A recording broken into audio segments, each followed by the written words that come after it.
Good morning friends. फिर से आपका स्वागत है हमारी नई वीडियो में जिसमें हम डाल्टन के एटॉमिक थ्योरी के बारे में पढ़ेंगे। ये हमारा एटम्स एंड मॉलिक्यूल सीरीज का चैप्टर का दूसरा पार्ट है। इसमें हम देखते हैं क्या क्या पढ़ेंगे। हम डाल्टन की एटॉमिक थ्योरी पढ़ेंगे, हम एटम्स को समझेंगे, एटम्स क्या होते हैं। उसके बाद हम एटॉमिक मास यूनिट को समझेंगे। उसके बाद हम जो मॉलिक्यूल्स होते हैं उनको समझेंगे, एटॉमिक मास यूनिट को समझेंगे, मॉलिक्यूल्स क्या होते हैं उनको समझेंगे। और इसके अलावा हम हमारे आसपास जो एटॉमिसिटी है, कौन सा एटम किस फॉर्म में एग्जिस्ट करता है वो समझेंगे।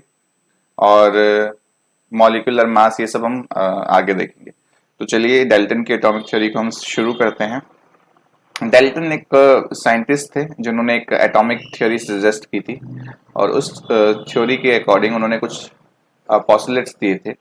उन पॉइंट्स को समझते हैं एक एक करके। उनकी जो एक्सप्लेनेशन थी डाल्टन के एटॉमिक थ्योरी की, वो लॉ ऑफ कंजर्वेशन और लॉ ऑफ कांस्टेंट प्रोपोर्शन के ऊपर ही बेस्ड थी। ये हम पिछली वीडियो में कवर कर चुके हैं, आप उसको जाके देख सकते हैं।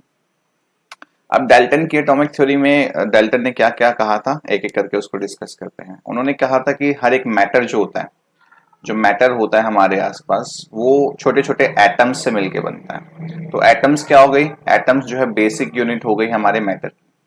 Atom is the basic unit of matter, ये हम पहले भी पढ़ चुके हैं मैटर वाले चैप्टर में। तो जो बेसिक यूनिट है हमारे एटम्स की, जो मैटर की, वो होती है एटम होती है। ये बहुत छोटे पार्टिकल्स होते हैं, हम इनको अपनी आंखों से नहीं देख सकते। इनको देखने के लिए हमें बहुत पावरफुल माइक्रोस्कोप्स की जरूरत पड़ सकती है। एटम्स क्या होते हैं, एटम बेसिक यूनिट है तो इनको डिविजिबल, मतलब इनको डिवाइड करना पॉसिबल नहीं है, इनडिविजिबल है ये। इनको हम ना ही क्रिएट कर सकते हैं ना ही डिस्ट्रॉय कर सकते हैं किसी भी केमिकल रिएक्शन में। तो ये हमारा law of conservation of mass को भी प्रूव करता है। Atoms are indivisible particles which can not be created और destroyed in a chemical reaction. ये हमारा हम पढ़ चुके हैं कि एटम्स, लॉ ऑफ कंजर्वेशन भी हमारा यही कहता है कि जो एटम्स होते हैं, जो मास होता है किसी भी केमिकल रिएक्शन में, वो कंजर्व रहता है, वो सेम रहता है रिएक्टेंट्स का एंड प्रोडक्ट्स का। इसका क्या मतलब है, इसका मतलब ये है कि जब भी एक केमिकल रिएक्शन हो रहा है और उसमें हमारे कुछ रिएक्टेंट्स पार्टिसिपेट कर रहे हैं, तो ये जो रिएक्टेंट्स हैं इनका जो मास होगा वो कलेक्टिवली बराबर होगा, कंजर्व रहेगा हमारे जो प्रोडक्ट है उसके मास के। तो इन दोनों का मास केमिकल रिएक्शन से पहले और बाद में जो है वो सेम रहेगा। ये हमारा लॉ ऑफ कंजर्वेशन ऑफ मास कहता है। अब कई बार क्या होता है, आपने कई, अब जब आगे पढ़ोगे केमिकल रिएक्शंस के बारे में तब आप समझोगे बैलेंसिंग के लिए। बैलेंसिंग क्या होता है, बैलेंसिंग ऑफ केमिकल रिएक्शन क्या होता है। बैलेंसिंग में हम क्या करते हैं, हम law of conservation of mass को ही बनाते हैं, उसको प्रूव करने की कोशिश करते हैं। इस वजह से अगर हमारा जो केमिकल रिएक्शन हुआ है उसके अंदर अगर हमारे एटम्स का नंबर कम या ज्यादा हो जाता है तो हम उसको बैलेंस करते हैं। हम बैलेंस किस लिए करते हैं, ताकि हम law of conservation of mass को प्रूव कर सकें। हाँ, अगला जो पॉइंट है हमारा थर्ड पॉइंट, वो कहता है कि एटम्स, अगर किसी एलिमेंट के एटम्स होंगे तो उनका जो मास है वो आइडेंटिकल रहेगा और सेम केमिकल प्रॉपर्टीज रहेगी। मतलब कि अगर आपका ऑक्सीजन का एटम है, ऑक्सीजन के एटम के जो प्रॉपर्टीज हैं वो सभी ऑक्सीजन के एटम्स की सेम रहेंगी।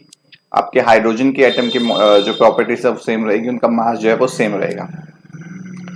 और अगर वो अलग अलग एलिमेंट्स हैं तो उनकी चीजें डिफरेंट हो जाएंगी, उनकी केमिकल प्रॉपर्टीज भी डिफरेंट हो जाएंगी, उनका मास भी डिफरेंट हो जाएगा। लेकिन अगर वो सेम एलिमेंट है, हाइड्रोजन हाइड्रोजन के एटम्स हैं, तो उनका मास क्या होगा, सेम रहेगा और केमिकल प्रॉपर्टीज भी सेम रहेंगी। ऐसा नहीं हो सकता कि उनका, अगर वो सेम ही एलिमेंट की चीजें हैं, सेम ही एलिमेंट के जो एटम्स हैं उनका मास डिफरेंट हो जाए, ऐसा नहीं हो सकता। Atom of different element have different mass in chemical properties, ये भी हम डिस्कस कर चुके हैं कि डिफरेंट एलिमेंट्स के जो मास है और जो केमिकल प्रॉपर्टीज है वो डिफरेंट होंगी। एटम्स जो है वो combine in the ratio of small whole numbers to form compounds. जो एटम्स है वो आपस में कंबाइन होते हैं। एटम्स जो है डिफरेंट डिफरेंट एलिमेंट्स के, जैसे कि हाइड्रोजन है और ऑक्सीजन है, आपस में मिलके क्या बनाएंगे, ये वाटर बनाएंगे, H2O बनाएंगे। तो ये एक प्रोपोर्शन में हमारा जो है ये आपस में मिलते हैं। ये हम पिछले भी वीडियो में डिस्कस कर चुके हैं। और ये होल नंबर के प्रोपोर्शन में होगा। होल नंबर आपको पता होगा आई गेस, ये मैं नहीं बताने वाला हूँ क्योंकि बहुत बेसिक सी चीज है। The relative number and kind of atom are constant in a given compound. इस कंपाउंड के अंदर जैसे H2O की अगर हम बात कर रहे हैं, कंपाउंड है, इसके अंदर जो हमारा हाइड्रोजन का और जो ऑक्सीजन का जो रेशियो है वो क्या रहेगा, एक कांस्टेंट रहेगा। अगर हम कहीं भी वाटर की बात करेंगे तो उनका उसके अंदर जो हाइड्रोजन और ऑक्सीजन मौजूद है वो सेम रहेगा। अब एटम की बात करते हैं। मॉडर्न एटॉमिक थ्योरी के अकॉर्डिंग एटम जो है वो it is the smallest particle of an elements which takes part in chemical reaction. किसी भी केमिकल रिएक्शन में पार्टिसिपेट करने के लिए जो सबसे छोटी इकाई है, जो सबसे छोटी यूनिट है, वो हमारी क्या है, वो एटम है। एटम्स ही हमारे क्या करते हैं, हमारे केमिकल रिएक्शन के अंदर पार्टिसिपेट करते हैं। और such that during the chemical reaction the atom maintain its identity throughout the chemical and physical change। तो कोई भी अगर केमिकल और फिजिकल चेंज हो रहा है तो हमारे एटम्स जो हैं वो अपनी आइडेंटिटी को मेंटेन करके रखते हैं किसी भी केमिकल रिएक्शन के दौरान। एटम्स जो हैं बहुत छोटे होते हैं, इसलिए उनको पावरफुल माइक्रोस्कोप की हेल्प से ही देखा जा सकता है, उसके अलावा we can not see them. Atom की रेडियस, जो स्मॉलेस्ट एटम है हमारा हाइड्रोजन का एटम है, उसकी रेडियस है 0.37 इंटू 10⁻⁻10 मीटर। मतलब 37 को डिवाइड कर दो 1 2 3 4 5 6 7 8 9 10, इतने जीरो से डिवाइड कर दो, 0.0 1 2 3 4 5 6 7 8, इतने ही मीटर जो है वो हमारा जो रेडियस होती है हाइड्रोजन एटम की वो होती है। तो सोच लो कितना छोटा यूनिट है ये। और एक और चीज याद रखना कि 10⁻⁹ जो होता है, -9 जो होता है, उसको 10⁻⁹ मीटर को हम 1 नैनोमीटर बोलते हैं। नैनो, नैनो का मतलब होता है, नैनो से याद रखना 10⁻⁹। तो ये हमारा जो हाइड्रोजन एटम होता है बहुत ज्यादा स्मॉल होता है, बहुत ज्यादा छोटा होता है। इतना छोटा होता है कि उसकी यूनिट को हम 0.037 इंटू नैनोमीटर भी लिख सकते हैं। आगे डिस्कस करते हैं। अब देखो, एक इंपॉर्टेंट चीज याद रखना, ये याद रखना IUPAC क्या होता है। IUPAC होती है एक इंटरनेशनल यूनियन है, international union of pure and applied chemistry. ये गवर्निंग बॉडी, एक गवर्निंग तो नहीं, एक कहेंगे एक बॉडी है जो हमारे केमिस्ट्री के लिए सबसे ज्यादा एपेक्स बॉडी है, सबसे ऊंची बॉडी है, जो केमिस्ट्री में रिसर्च करती हैं तो उनको पब्लिश करने का काम करती है। उसके अलावा जो भी कोई नया कंपाउंड मिलता है उसका नॉमेनक्लेचर का काम भी यही करते हैं।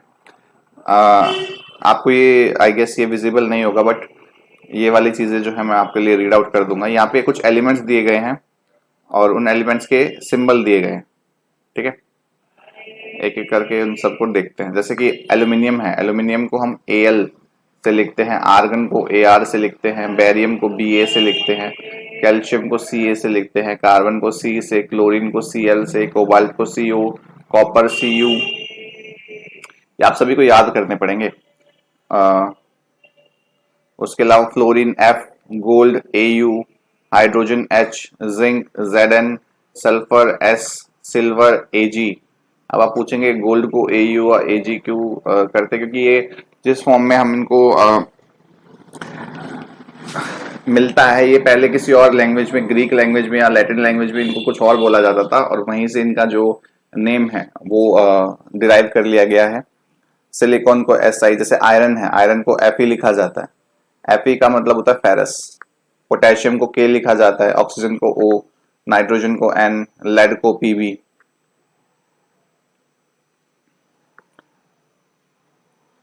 उसके अलावा आयरन को Fe, जैसे बताया मैंने, आयोडीन को I। तो ये कुछ सिंबल्स हैं, आपको याद रखने हैं। अब एक एक करके आगे डिस्कस करते हैं। ये थोड़ा सा ग्लिच आ रहा है इसमें। एटॉमिक मास क्या होता है हमारा? एटॉमिक मास ये जो होता है वो हमारा होता है मास ऑफ एन एटम। जैसे नाम से ही हमें समझ में आ रहा है, एटॉमिक मास, किसका मास? एटम का mass. It is the mass of an atom of an element. किसी भी एलिमेंट के एटम का जो मास होगा वो हमारा क्या होगा? That will be our atomic mass. अब IUPAC, international union of pure and applied chemistry, ने एटॉमिक मास यूनिट को U से डिनोट किया है कि भाई हम इसको U से डिनोट करेंगे, और जो मॉलिक्यूलर मास है उसको भी हम U की फॉर्म में ही लिखेंगे। अब एटॉमिक मास यूनिट को समझते हैं। एटॉमिक मास यूनिट क्या कहती है हमारी? एटॉमिक मास यूनिट कहती है कि ये हमारा जो एटॉमिक मास जो होगा ना वो किसके इक्वल होगा? वो हमारा उस क्वांटिटी के इक्वल होगा जो कि 1/12 मास है कार्बन 12 एटम के। कार्बन 12 एक एटम को जो कार्बन का एक एटम होगा उसको उसका जो मास होगा उसका 1/12 जब हम कर देंगे तो वो जो हमें मिलेगा वो मिलेगा एक एटॉमिक मास यूनिट। तो इसको एक इन्होंने क्या बना दिया है, एक यूनिट बना दिया है। जैसे 1 किलोग्राम होता है, किलोग्राम वेट, ये हम पिछली क्लास में पढ़ चुके हैं ग्रेविटेशन वाले चैप्टर में। उसके अलावा जो हमारा मास होगा उसको एक बार फिर से समझ लेते हैं। एटॉमिक मास यूनिट जिसको हम यू से डिनोट कर रहे हैं वो क्या होगी, वो क्वांटिटी होगी which is equal to 1/12 mass of a carbon 12 एटम। कार्बन 12 एटम के 1/12 मास के जो इक्वल होगा वो होगा हमारा एटॉमिक मास यूनिट। अब ये मास कितना इक्वल होगा, वो इतना इक्वल होगा 1.66 इंटू 10⁻⁻27 kg। इतना मास हमारा किसके बराबर होगा, 1 यूनिट के बराबर होगा।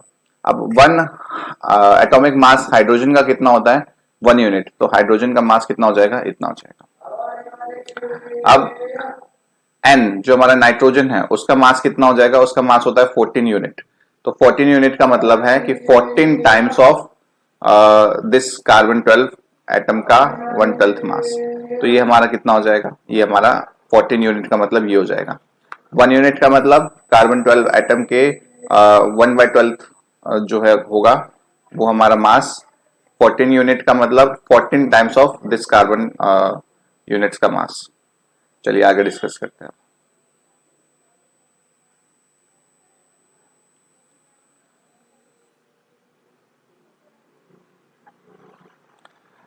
अब देखो इस कार्बन 12 एटम के एटॉमिक मास यूनिट को डिफाइन करने के बाद अलग अलग एलिमेंट्स के कुछ मास मिले हैं, देखते हैं एक एक करके।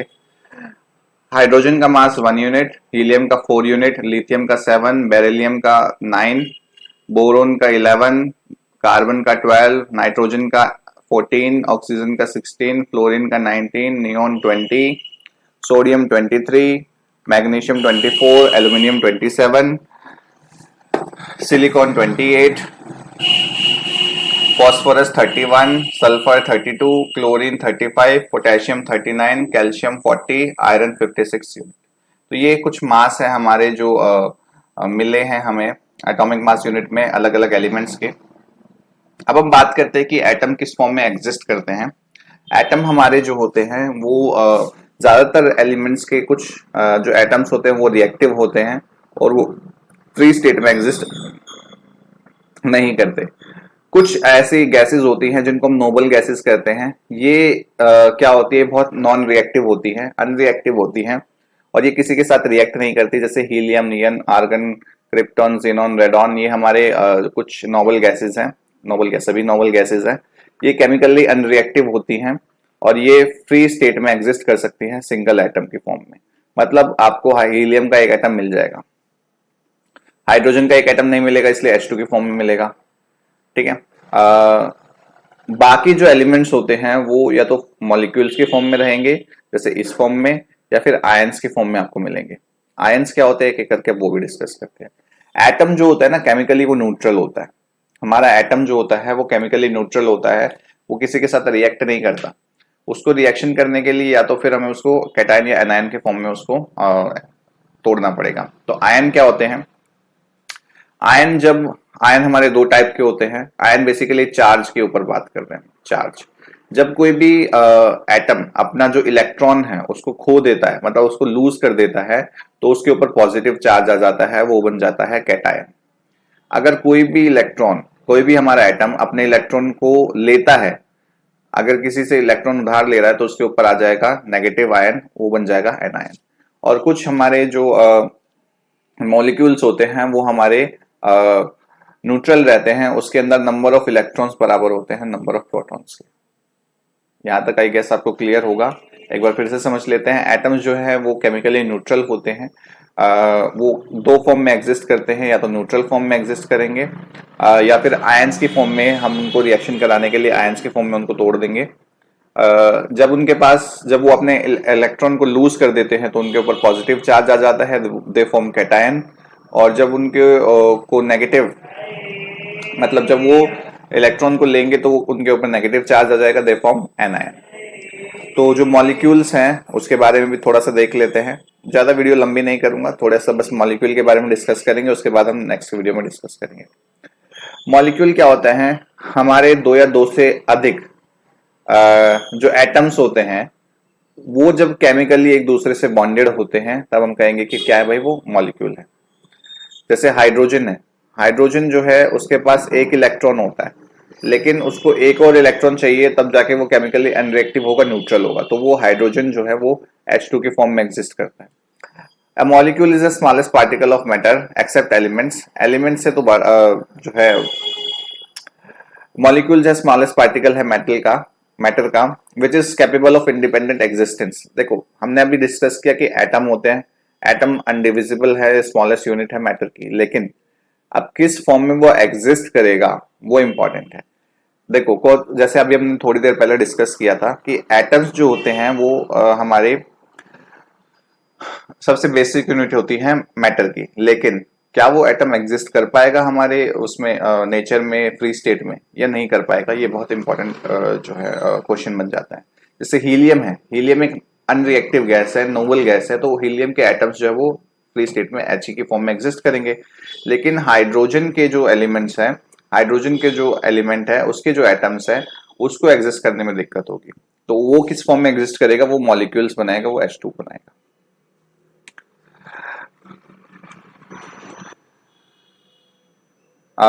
अब देखो, हाँ H&O smallest particle of water which show all properties of water. हाँ H&O क्या है भाई? ये स्मॉलेस्ट पार्टिकल है, लेकिन अब ये क्या होता है, ये H2O की फॉर्म में एग्जिस्ट करता है, कंपाउंड बना लेता है। ठीक है, कंपाउंड इसलिए बना लेता है क्योंकि हाइड्रोजन और ऑक्सीजन मिलके हमारे एक स्टेबल कॉन्फ़िगरेशन मिल जाता है इसको, और ये अपना एक कंपाउंड बना लेता है। इसके बारे में डिटेल में हम आगे वाली वीडियो में डिस्कस करेंगे। तो आज की वीडियो में मैं इतना ही रखता हूँ। आज की वीडियो में मैं आपसे सवाल पूछ रहा हूँ, आपको इन जो एलिमेंट्स हैं उनके केमिकल जो उनके एलिमेंट्स के जो सिंबल हैं वो बताने, कौन कौन से। आयरन का बताना है, लेड का बताना है, सिलिकॉन का बताना है, और ऑक्सीजन का बताना है, हाइड्रोजन का बताना है, और एक और बताना है आपको लिथियम का, लिथियम। इन सब के जो सिंबल्स हैं वो आपको बताने हैं। कमेंट सेक्शन में अगर आप लिख देंगे तो that will be well and good. चलिए आज की वीडियो में इतना ही, कल हम मॉलिक्यूल्स से फिर से स्टार्ट करेंगे। Thank you so much.